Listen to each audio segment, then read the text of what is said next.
Last week we talked about Shou-Lao's early meta influence, but now it is pretty much unavoidable. Let's take a look at the top win rate decks at Infinite so you can understand what's being played, how to counter it, and how you can put your own spin on things. Welcome to Marvel Snap Meta Shenanigans. Hey, what is up, everybody? Kicker of Elves here. Hope y'all are having a fantastic day wherever you're at. Welcome back to Marvel Snap Meta Shenanigans. This is episode 6 of our weekly show, where we take a look at how the top Infinite ranked players are shaping the Marvel Snap meta using untapped premium data. This is going to give you all the information you need to know about what are the top decks right now, how are recent cards performing, so you can know whether you need to pick them up, avoid them, or better yet, how to counter them. Without further ado, let's jump in. And for those of you who want to stick around until the very end, we're going to close things out with a little bit of Kicker of Elves lore. So if that sounds interesting, we're going to go to the Wall of Trinkets and could be some fun. All right, let's dive in and start talking about the top win rate decks. So there's a big red elephant dragon in the room we need to talk about. I'm kind of stealing that joke from Alex Kocha, but it is very appropriate here. So Shou-Lao came out about a week and a half ago, and looking at what we're doing here is player collection level 24,000 plus, infinite ranked only, and then sorting by win rate with 1,000 plus games. These filters are going to make it so we're looking at players who are likely competitively collection complete. What I mean by that is they've got all the cards they need. They're not saying like, oh, I'd love to play Shou-Lao, but I'm missing Scarlet Spider. Maybe if they don't play discard, they don't have all the discard cards, but they've got the cards they need to consistently hit infinite at a high level. So Shou-Lao is all over the place. Now, these two decks right here, very, very similar. I would say, even though the top win rate deck over here on the left-hand side has, it's a 0.6 win rate difference. There's more games played. The one over here on the right that's using Jocasta Maverick stuff and has Cosmo for protection, I think is significantly better. This version with Lockheed, Lasher, Surge, like Lockheed's making the deck worse. Like Lockheed's really not doing a lot here. What these very popular Shou-Lao lists are doing, and what people have started to centralize on after the Snowball Showdown tournament, was Scarlet Spider is the best recipient for a Shou-Lao buff if it doesn't get onto Maverick. In some situations, normally you're not going to be able to do this because of the activate nature, but you can put Shou-Lao's buff onto Scarlet Spider and then have it happen twice with Jocasta. That's already insanely powerful. We've got Merlin to supply spells or skills. It's very hard when Merlin is like the premier skill card and he's literally a wizard to not call them spells. But, you could do things like instead of Wasp, like you're probably safe to get Kitty in there so you have some consistent plays. Playing your Maverick on top of your Agony or Scarlet Spider on top of your Agony. This is a menace right now.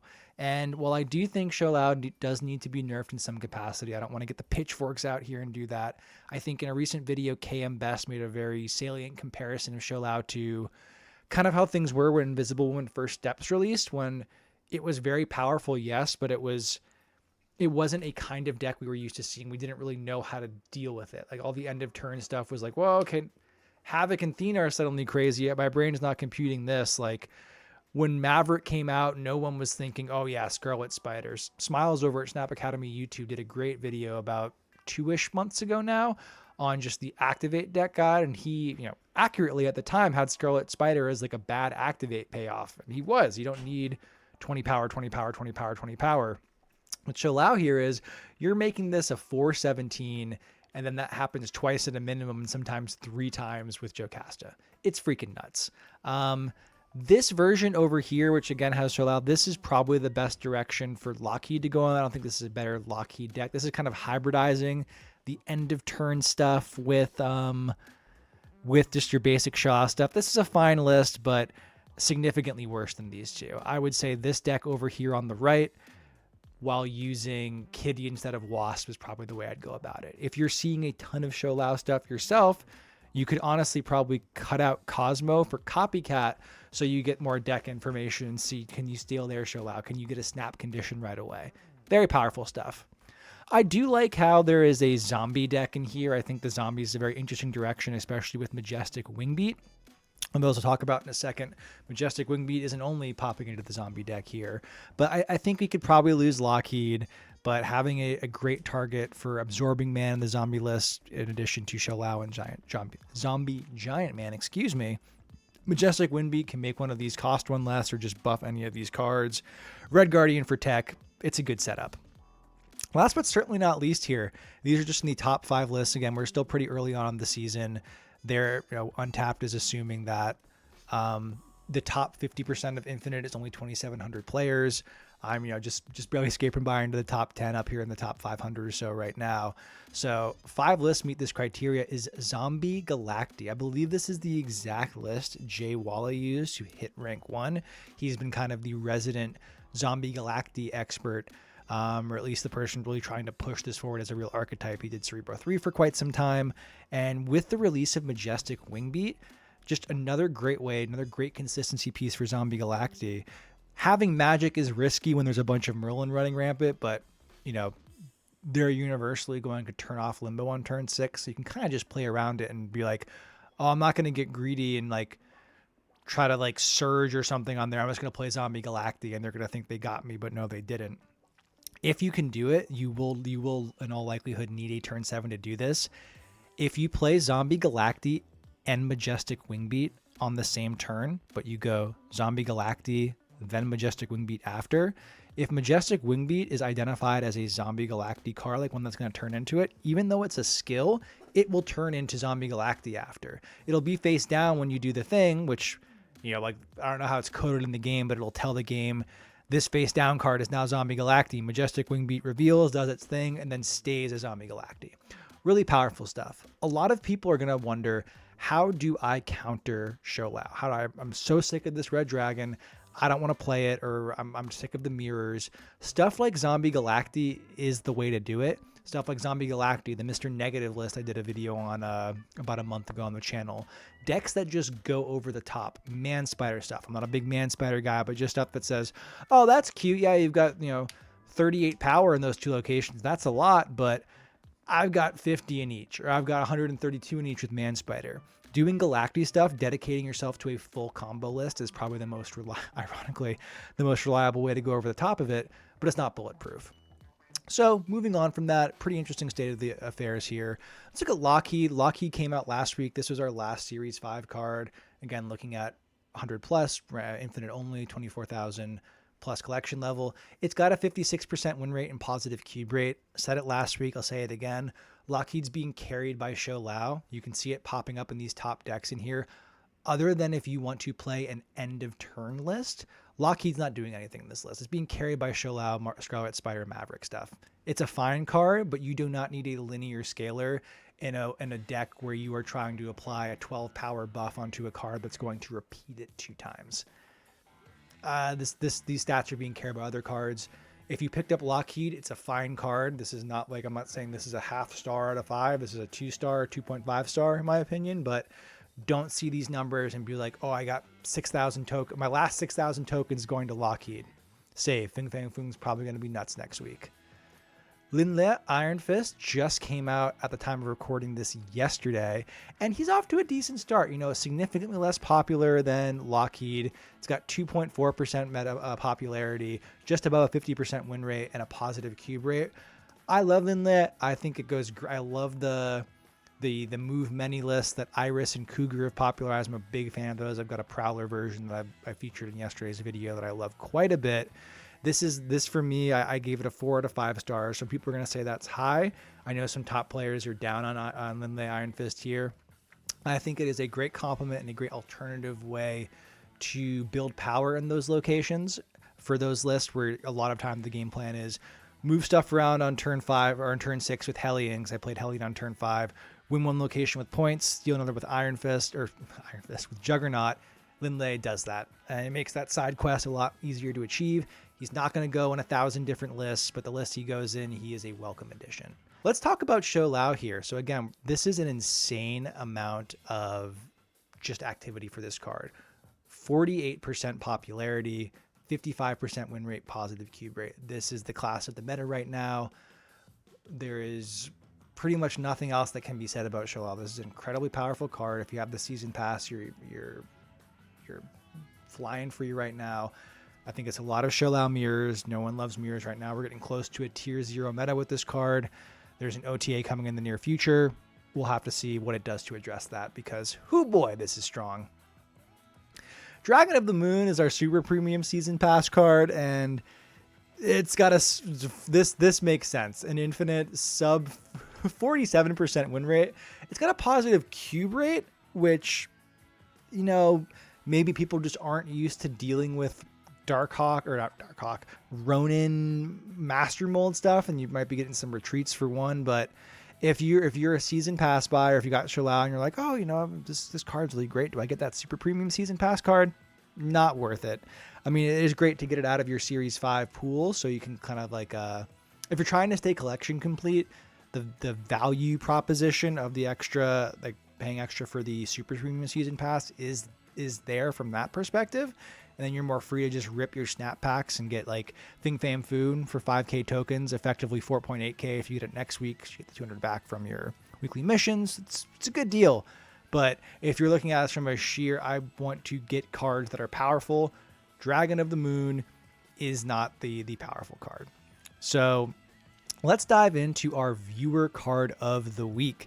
Now, each week, I put it out to you. Please leave a comment saying which card you'd like me to check out on the show next week. The comment with the most likes wins. We take a peek at a viewer voted card to see how they're doing in the recent meta, and if there's a way to go through with that. There's so many cards in this game, and often we are so focused on what's the new release, what's the new hot deck, what's everybody playing, that some older cards might get left by the wayside. So again, please leave a comment letting me know which card you'd like me to check out on next week's episode of the show, and the comment with the most likes wins. So this one comes from my boy Socratic Gambler. Finally, he's been voting for a couple weeks here, and he said, would love to see Pixie featured next time. So here we are looking at Pixie. Now, Pixie is a card that I think should go down to a 1-2 or probably a 1-1.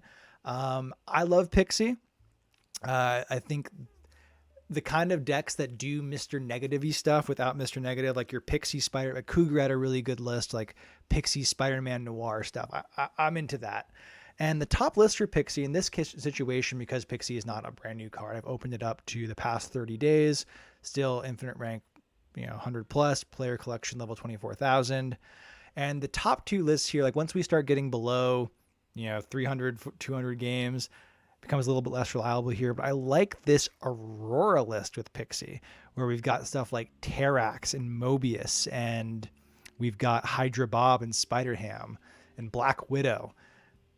Win rate's respectable, average cube rate not the best, but there is clearly some Pixie action too. I know Butt plays Pixie a lot. I think with the release of Fing Fang Foom next week, there's like the two top tier decks for Fing Fang Foom are going to be like Hella and Ramp, but it's probably could be a Pixie card too. You want to have Mobius in there, but like playing a 4-cost Fing Fang Foom sounds freaking insane. But this is a cool list. You're kind of hybridizing Pixie and Aurora. Stats aren't out of this world, but again, this is infinite data, so these aren't being inflated by bot matches, so it's pretty dang cool. This over here, this version of the list, this looks cool for like a lower collection level. I love this idea of like the Pixie Sentry Ultron Annihilus stuff with Valkyrie. Idea being here is that if you put the Sentry Void in the right location and you have other stuff like the Hood, Wasp and stuff in there, they might think like that they're total like that. Like even if let's say just hypothetically, you've got Ant-Man, the Void, and like just the Void over there. Like, okay, that lane's one. I've got that. You can easily steal that with the turn 6 Valkyrie and Wasp in there, and then like play the Demon from the Hood somewhere else, especially if you've got the Patriot buff over there. And that can get even crazier if you've got the Pixie thing going on. The win rate's not great and the cube rate's not great, but I love the idea of this as well. You've also got like Pixie Galacti here. That's cool. I don't know why the Silver Sable variants here. Again, this is not my untapped thing, so I don't know what setting gives Silver Sable the special treatment, but there's Victoria hand stuff here. Pixie V hand. Probably don't need to be doing that. I mean, I like the Infinity Ultron Magneto top end. These two seem to be like the Pixie list right now, at least looking at this data set. Just while we're here, let's see what happens if we shrink this down to the past 7 days. Okay. That's interesting. Again, the sample size goes way down, so this data is a lot less reliable. But this sort of Pixie Shou Maverick list looks pretty cool, and this version of the list gets a little bit stronger. So interesting stuff there. So let's cap things off here. What am I thinking here? So I think obviously Shou-Lao is meta warping. If you want to join the party, play Shou-Lao and just crush things that way, I think this version of the list with Wasp swap for Kitty is a very smart way to go. And if you're seeing a ton of mirrors where you're just playing Shou-Lao, teching out Cosmo and putting Copycat in is going to be beneficial. If you want to beat Shou-Lao, I definitely recommend doing stuff like Zombie Galacti, Mr. Negative. That's going to be a very effective way to do things. So with that, for those of you that are still watching, we're going to take a brief jump over to the wall of trinkets here and talk about some Kicker of Elves lore. For those who just want to stick around for the Marvel Snap information, thanks so much for watching. Please leave a comment below letting me know which card you'd like me to feature next week. Comment what the most likes wins, and we'll feature on next week's episode. If you want more in-depth deck guides, these weekly meta reports, card reviews that put into true value the cost of your tokens that are going into them, and just some, rambling fun nonsense, you're already in the right place on Kicker of Elves channel. Hit that subscribe button, like the video, leave a comment like I've already asked 95,000 times on this video. But seriously, thank you all so much for the support. We are, at the time of recording this, just millimeters away from our current 1,000 subscriber goal. So please hit that sub button. Let's push us over the edge so we can continue taking this channel to the next level. Again, thank you all so much for the support. This has been Marvel Snap Meta Shenanigans episode 6. For those of you who still want to stick around for a little bit of lore segment, I'll see you in just a moment. But if not, I'll see you in the next video. All right, it's lore time. I'm going full screen for the lore segment here. Now, for those, this is your first episode, what we do is, I've got this wall of trinkets and doodads that I've got back here, and I use it for decoration during all my YouTube videos where I record the videos, and it makes for good decoration. But I've had this wall of stuff here for quite some time, and it really is just like full of stuff that has, personal value to me. And even though it's decent decoration, I've had it there for a while. So each week we go over to the wall of trinkets, pull something off that's unrelated to Marvel Snap, and just talk about it a little bit. So I'm gonna go do that. I'll be right back in a second. Alrighty, for today's lore piece from this week's video, we are going to talk about the limited comic book series by Image Comics from the mid-2010s called Zero. This is a very rated mature spy thriller from the writer Alice Scott. He made the Bloodborne, I'm probably butchering his name pronunciation, their name pronunciation. They wrote the Bloodborne comics, and I freaking love this. I read this very shortly after starting my first real job out of college. Didn't have a ton of money. Somebody I work with who was older was very big into comics and was giving recommendations. We were both reading the Walking Dead comics at the time, and he said, you got to check out Zero. It was originally a 6-issue comic, but and it was just a contained thing, but it did well enough they brought it back. Each issue, it's only 20-ish issues, so pretty short read. Each issue has a different artist, and it combines your traditional sort of spy thriller thing with a very cerebral and kind of if you're into Evangelion, it sort of goes, I don't want to spoil anything, but it can get into sort of that sort of meta narrative thing here too. This is probably my favorite non-anime comic. I read it periodically once every couple of years. I wish they released a full contained thing, but if you want really cool spy sci-fi action, so it's got the political intrigue of who's betraying who in this sort of organization. It's about a character, I should probably explain it, about a character named Edward Zero who grows up basically in a spy academy. He's training his whole life to be a spy secret agent type thing, and like many of those stories, stumbles into a conspiracy greater than himself. What's the nature of Edward Zero? Who's the nature of his handler? What is this mysterious virus that is going around that is changing the world around him?